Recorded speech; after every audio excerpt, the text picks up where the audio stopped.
kailangan nating magtayo ng paaralan para sa ating mga kababayan. Isang paaralan na hindi natatakot turo ng katotohanan, na hindi natatali sa ating mga isipan sa bulag na pagsunod. Hindi lang para sa akin ito, kundi para sa ating lahat. Ang edukasyon ang ating pag-asa. Kung gusto nating makalaya, hindi sapat ang tapang. Kailangan natin ng kaalaman. Darating ang araw na hindi na natin kailangan lumuhod sa harap ng mga may kapangyarihan.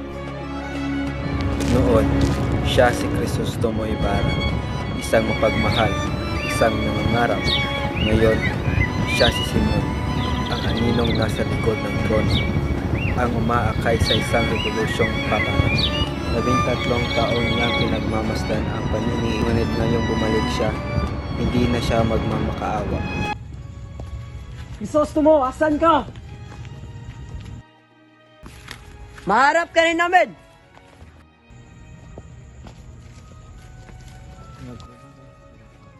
Baka mapahama ka nito. Hindi, Ginoo. Utang na loob ko na ang buhay ko sa iyo. Mas importante yung sa iyo kaysa sa akin. Palit na tayo ng damit. Gawin mo na ang dapat mong gawin. Hindi nga. Magpalit na tayo, Ginoo. Sige na. Sige na.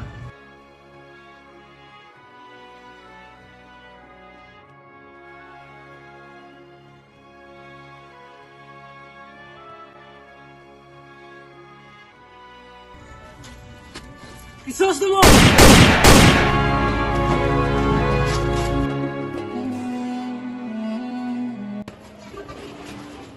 Ano sa palagay niyo na magkatayo ako ng kabliya?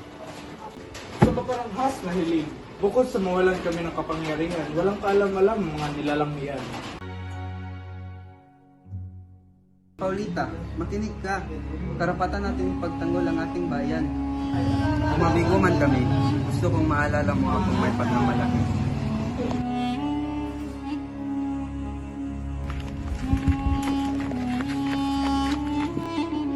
Ginoo. Ginoo, lalo si Maria Clara.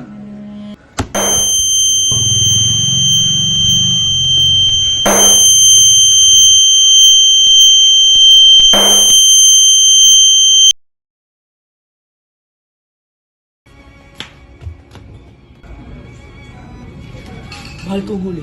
Bakit nandito ka pa? Umalis ka na. Mapapahamak ka lang.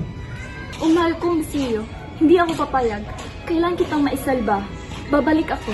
Babalikin kita. Paalam muna. Padre, naparito ako dahil gusto kong humingi ng kahilingan. Ang aking kasintahan na si Basilio ay nakulong. Siya ay pinagbintangan. Poor Padre. Tulungan mo akong mapalaya siya. O Bini-Bini, bakit ka naparito? Ay yung kahilingan ay matutupad, ngunit sa isang kondisyon lamang.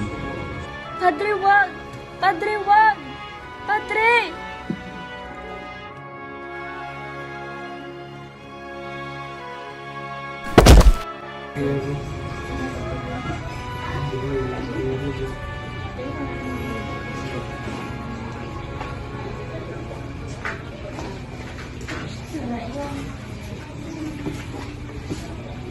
Nais ko lang paliwanag mo sa akin.